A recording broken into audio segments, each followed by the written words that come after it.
this is the word HASKINI. HASKINI means to give to drink.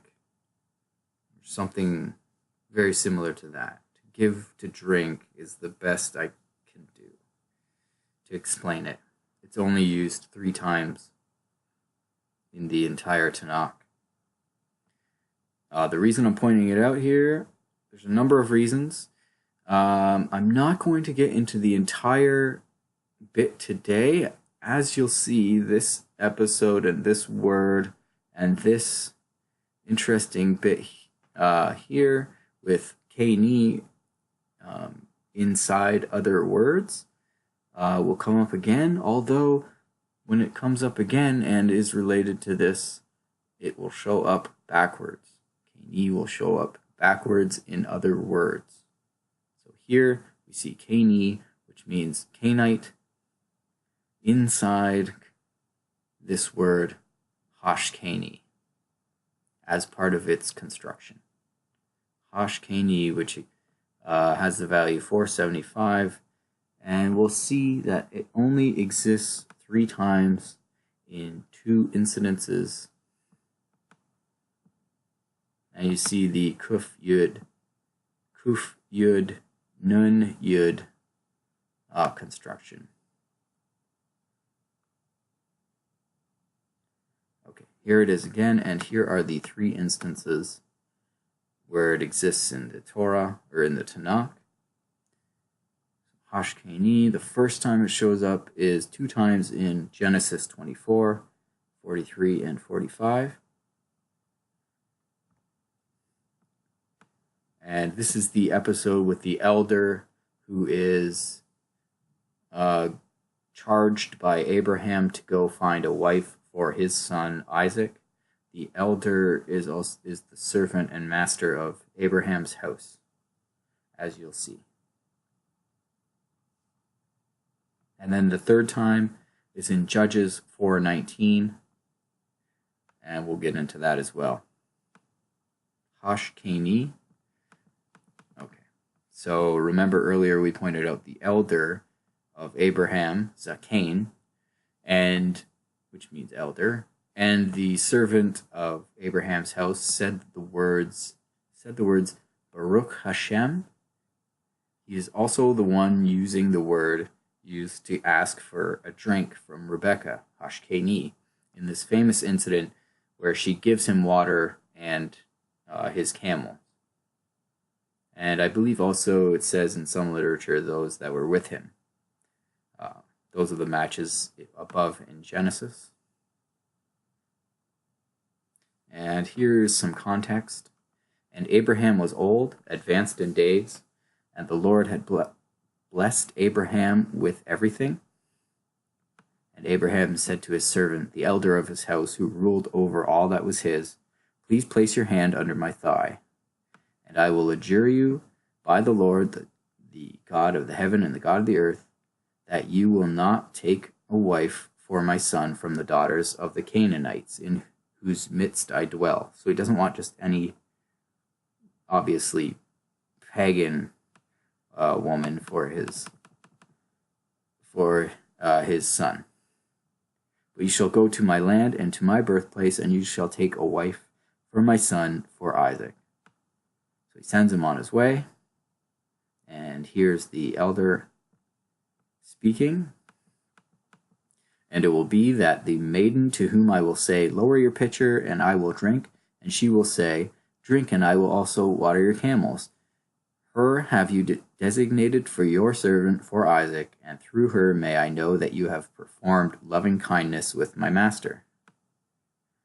Now he had not yet finished speaking, and behold, Rebekah came out, who had been born to Bethuel, the son of Milcah, and the wife of Nahor, Abraham's brother, and her pitcher was on her shoulder, so her pitcher of water. Now the maiden was of very comely appearance, a virgin, and no man had been intimate with her. And she went down to the fountain, and she filled her pitcher and went up.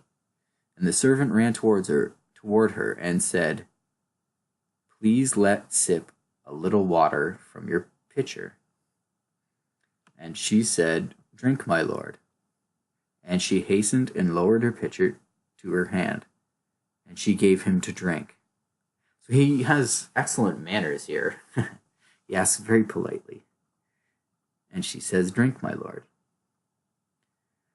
That is the episode that explains how and why the elder chose Rebekah.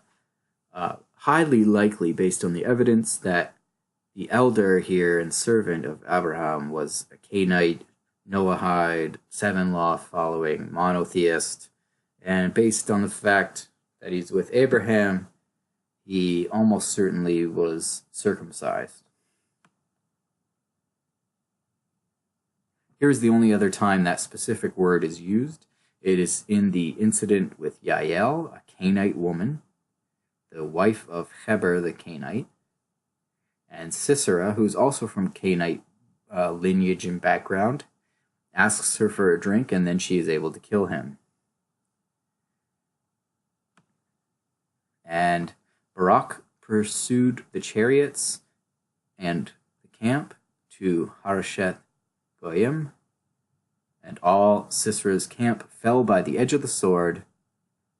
Not even one was left. There's a few things going on in here that are kind of interesting.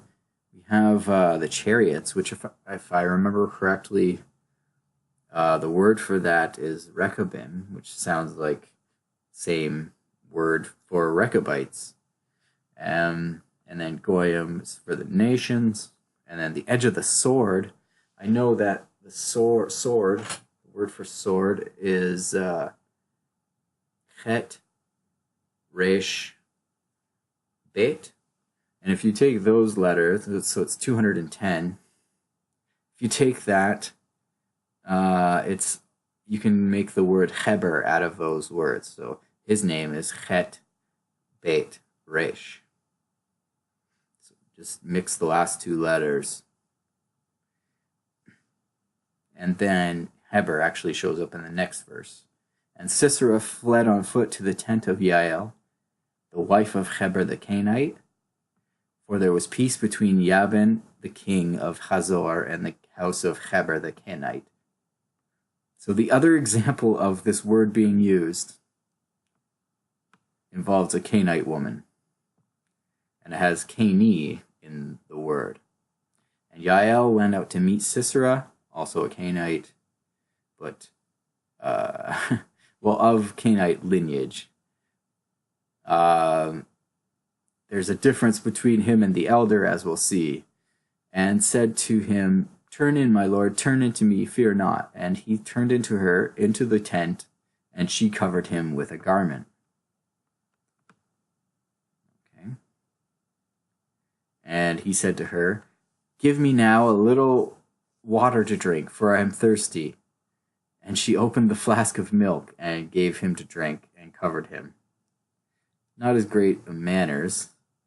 It says here the flask of milk. She gave him milk because it slackens the body and causes drowsiness.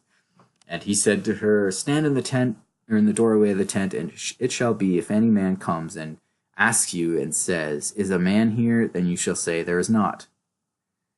And Jael, the wife of Heber the Kenite, took the tent pin and placed the hammer in her hand, and came to him stealthily, and thrust the pin into his temple, and it pierced through into the ground, and he was in a deep sleep and weary, and he died.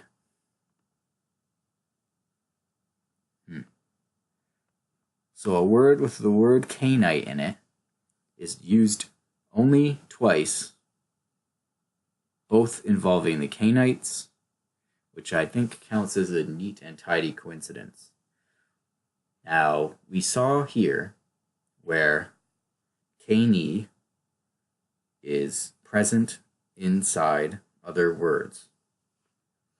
And we saw the incident with Jael, who gives Sisera milk. I'm going to prove by the end of this, and show by the end of this series of videos, that there's other instances of cainites and like the word cainites, the plural, and cainite in other words as well, and sometimes spelled backwards. That has to do with this milk. But for now, I'm going to stop this video here. If you have any comments, you can leave a comment or email me at JethroAndTheKenites@gmail.com.